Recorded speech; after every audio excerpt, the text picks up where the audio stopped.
on passe au défenseur de l'année. Est-ce que vous Ah êtes chaud? là Est-ce que là vous là êtes là prêts? là là là là là. Donc là, ce qu'on va faire, déjà, on va commencer par respirer un bon coup. Parce que là, je vous sens un peu chaud. On va donner notre top 3, évidemment, pour dire défenseur de l'année. Et après, on approfondit sur le All-NBA First Team et Second Team. On est bon? Ok.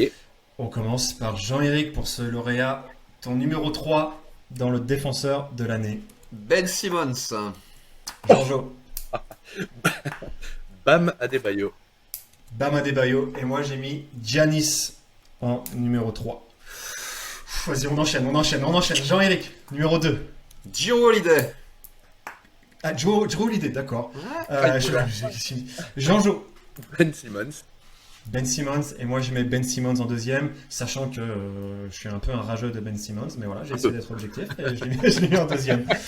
Et donc, numéro 1, défenseur de l'année. Tararara, roulement de tambour. Bim bam boum. Jean-Éric. J'hésite entre Michel Pfeiffer et Anne Sinclair. Rudy Gobert, bien sûr. Jean-Jo. Rudy. Et moi aussi, j'ai mis Rudy Gobert. Jean-Éric, comment ça se fait que Jrue Holiday est dans ton top 3? J'aime bien ce mec. Je voulais une prime pour ce mec parce que ça fait des années que c'est un excellent défenseur sur les lignes arrières, que les défenseurs de l'année sont quasiment toujours donnés à des défenseurs intérieurs, même si ce n'est pas une règle, même pas tacite, et que voilà, moi je trouve que mais non, parce que je dis, c'est pas une règle.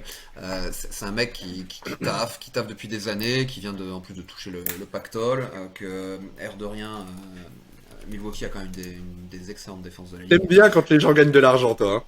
Hein. Ouais, bien sûr. Attends, je suis médecin, je suis vénal, tu le sais. Tu tombes dans le préjugé, c'est pas grave.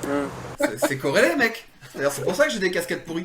Et donc voilà, c'est un petit côté coup de cœur, mais je voulais pas le mettre en 3, je voulais le mettre en 2, parce que de toute façon, les deux mecs de filles, là, ils me cassent les couilles à chouiner sur Twitter pour savoir qui c'est le meilleur et qui c'est qui a la plus grosse. Ce n'est pas une vraie. Donc tiens, punition, Embiid t'es pas dedans, et Simmons t'es Beaucoup d'affect dans tes choix. Bien évidemment, ce sont des choix affectifs. J'ai dit en 2 Ben Simmons et j'ai mis Bam Adebayo en 3. Allez, Bam Adebayo en 3. Tu peux nous parler de Bam un petit peu? Ouais, parce que moi, ce que je regarde, c'est pour ça que Ben Simmons c'est numéro 2 aussi, à moindre mesure, mais Bam Adebayo, c'est un gars qui peut défendre sur n'importe quel poste. Il est vraiment l'âme défensive de Miami, avec Jimmy Butler, mais Ouais. pour le coup, il peut te défendre un mec qui joue poste 1, un mec qui joue poste 3, un mec qui joue poste 5, et il le défend bien. Le gars, il a une véritable énergie sur le terrain, et le gars, c'est un mur, je sais pas. Sur le terrain, on le voit, quand tu regardes un match du Heat et que tu regardes la défense du Heat, bam, tu le vois courir partout, Ouais. sauter sur tout le monde, sans tomber dans les feintes, il défend juste, et moi je trouve ça très fort. Pour un mec de son gabarit, c'est très fort. Absolument, je suis d'accord. Moi, il n'est pas dans mon top 3 parce que pour élire le défenseur de l'année, je me suis fait un petit fichier Excel. Je me suis fait des petites formules. Ah, voilà. Après, ça vaut ce que ça vaut et je suis ouvert aux critiques évidemment. Moi, j'ai pris 2 critères. Donc là, il faut jouer plus de 55 matchs et plus de 30 minutes par match pour être élu défenseur de l'année.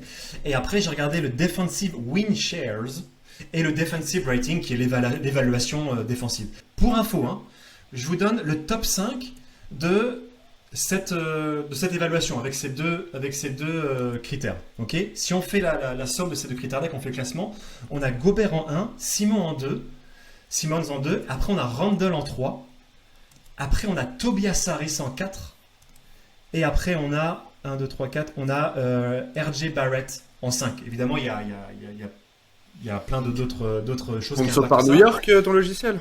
Mais voilà, mais c'est parce que c'est aussi, ça mesure en fait l'impact défensif d'un joueur sur les victoires d'une équipe. Donc c'est là où des joueurs comme Tobias Harris et RJ Barrett ressortent. Mais au final, ça a quand même du sens parce que New York, c'est une des meilleures défenses de l'année.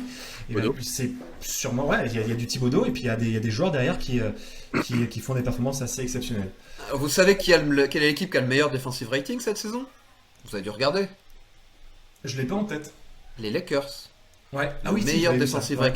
le rating, c'est les Lakers. Et je pense que ça peut être peut-être une bonne petite transition, ouais, je prends la main, sur les All-NBA Defensive Team, parce Yes. que On va s'en inspirer de ce qu'on vient de dire. Absolument. Bah vas-y, tu commences. Holiday, Simmons, Gobert. Ouais. J'ai ajouté Capella à Atlanta et Yes. Draymond Green Yes. des Warriors. Et dans Ok. mon deuxième 5, j'ai mis Chris Paul. Et je me suis dit que j'allais mettre un Lakers quand même si ça me faisait mal au cul. J'ai mis KCP Des jours passés, ça sortit. parce que je sais que Billy Bob l'aime beaucoup. Attends. Et après, j'ai mis Embiid, Yanis et Bam Adebayo. Pardon. Qu'est-ce que c'est? T'as mis KCP Ouais. dans le deuxième 5 défensif de la NBA cette saison. Qu'est-ce que c'est que ce truc en fait? Ouais, j'ai fait ça à l'arrache. Hein. On m'a demandé 5 minutes avant l'émission de le faire. Ok, bon, ça marche, t'excuser. On a vraiment t'excuser. C'est vrai que je pensais que si t'as pas trop réfléchi, c'est compréhensible. Alors, Il y a j'ai aucun mis problème. dans ma troisième team en NBA aussi. Non. Deuxième du MVP. Vas-y, Jean-Jo, c'est quoi tes 5 toi? Tes 5 défensifs? Alors, mon premier 5, du coup, j'ai mis Jrue Holiday. J'ai mis Kawhi Leonard, Ben Simmons, Bam et Rudy. Et mon deuxième 5, j'ai mis Marcus Smart, Ok. Matisse Thybulle. Quoi? C'est pour prouver qu'on peut prendre de l'antibiotique dans le barouche. Oui, alors ok, il joue 20 minutes par match, on peut en reparler si tu veux, mais le gars je le trouve trop fort en défense. Du coup, Marcus Smart, Matisse Thybulle, Giannis, Draymond Green et Embiid. Ok. Kawhi, clairement, c'est un des meilleurs défenseurs, il n'y a rien à dire.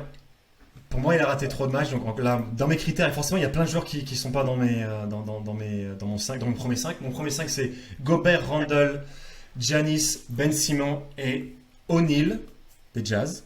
Royce O'Neal. Ouais. Royce O'Neal des Jazz qui remonte dans toutes les statistiques défensives.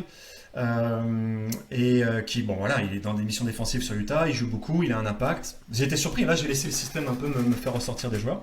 Mon deuxième 5, c'est Capella, Turner de Indiana, Tobias Harris, Jimmy Butler et RJ Barrett.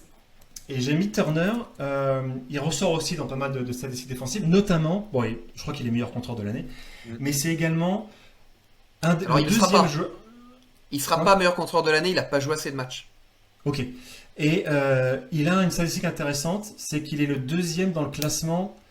Alors comment je vais expliquer ça en français? Des joueurs qui font baisser le pourcentage de réussite de ceux qui tirent devant lui. C'était à peine Gobert. français, mais vous avez compris.